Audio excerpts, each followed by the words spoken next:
Hallo, mein Name ist Lucy, ich komme aus Deutschland und spreche Deutsch. Hola, mi nombre es José, soy de Barranquilla, Colombia y estoy hablando español. Hallo, ik ben Noor, ik kom uit België en ik spreek Nederlands.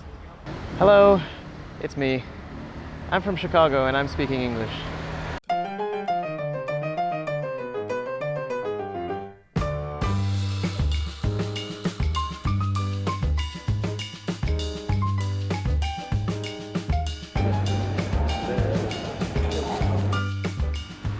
Hey everybody, I'm here in Medellin, Colombia, where I want to talk a little bit about language. And it's a really important topic because here I am speaking English in a Spanish-speaking country, and it's actually quite tough. First of all, before I move on, I wanted to make sure that I thanked Lucy, Jose, and Noor for wanting to be in this video. I hope you guys enjoy it.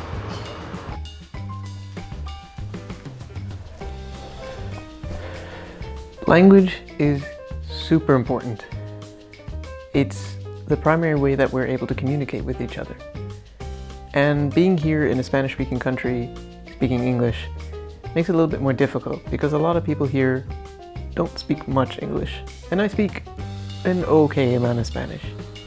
And so it's a little hard to get yourself understood by everyone around you. Most people come here with at least some level of Spanish or English or some other language that somehow or other everybody can understand. And that's why language is so important. Without it, we wouldn't be able to survive in other places.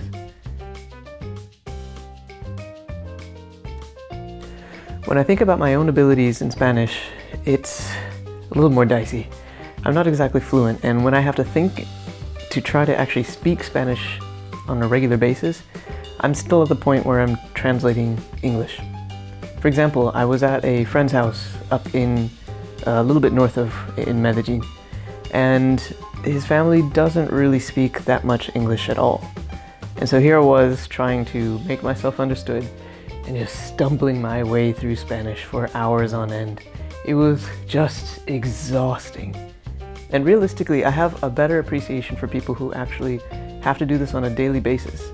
For example, those who come to the United States, where I live, and they have to try speaking English all the time. And maybe they're not the best at it.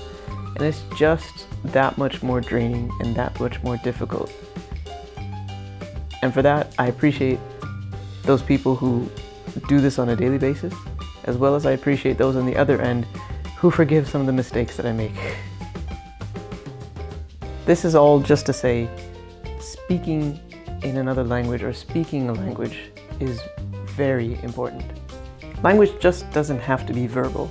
It doesn't have to be speaking in Spanish or speaking in English or whatever language. Language can also be shown through art. As they say, a picture's worth 1,000 words. And I had the opportunity to take a look at a lot of different art in a place called Comuna 13. A few years ago, Comuna 13 used to be one of the most dangerous places in Latin America. And thanks to this guy, Sergio, who were up there, we got a chance to see a lot of the different art that's going on there in the resurgence and the revival of this area. Now Comuna 13 is a pretty touristy area and is actually quite safe, but it still holds on to its old history. And of course, that really shows up in the art that they still have over there in Comuna 13. You can see a lot of different symbols and a lot of different hidden meanings in a lot of the graffiti style art murals that you see on the walls. And really, it's been just a treat just to be able to see what kind of message the artists are trying to send through their art.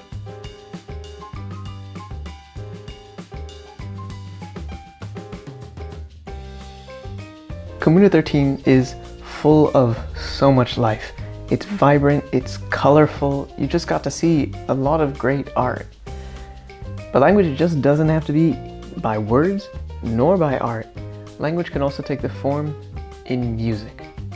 And when the music starts going, what do people want to do? They start to dance.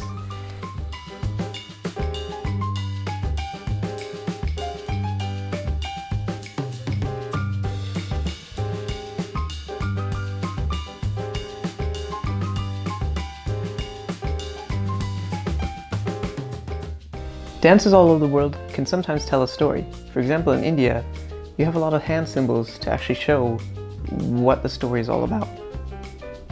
And in Colombia, you can have just different types of dances that express different types of emotions or different types of stories.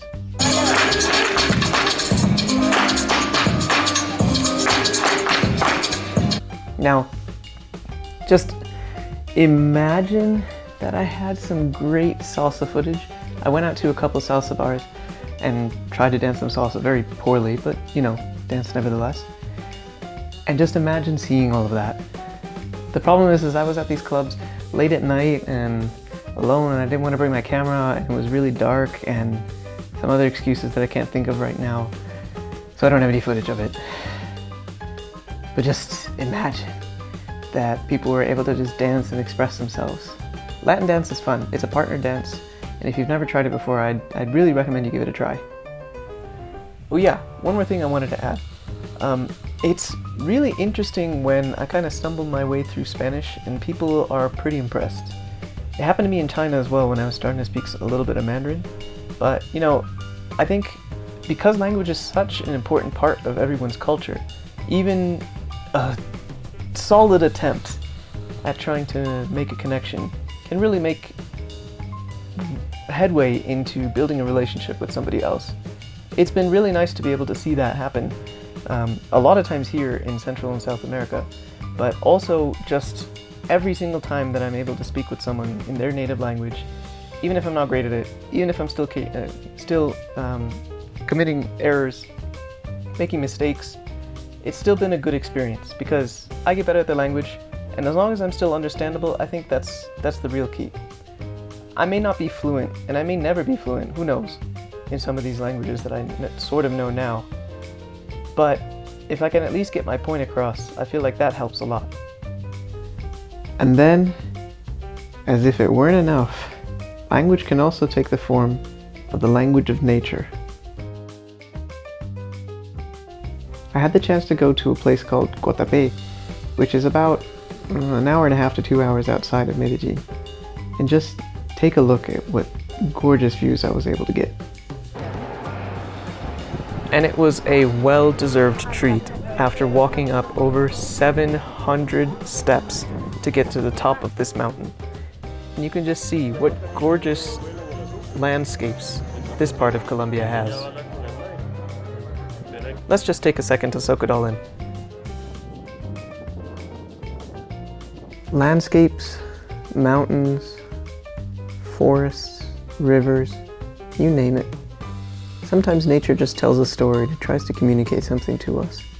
And I mean, I don't know if you remember, but I happened to do a full video on nature. Hey everybody, it's nature time.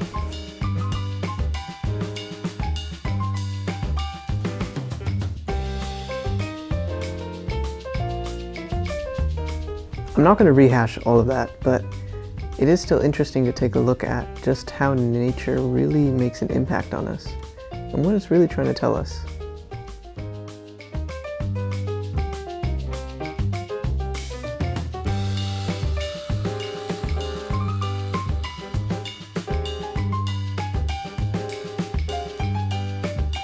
Well, in case you can't tell, I'm a little tired.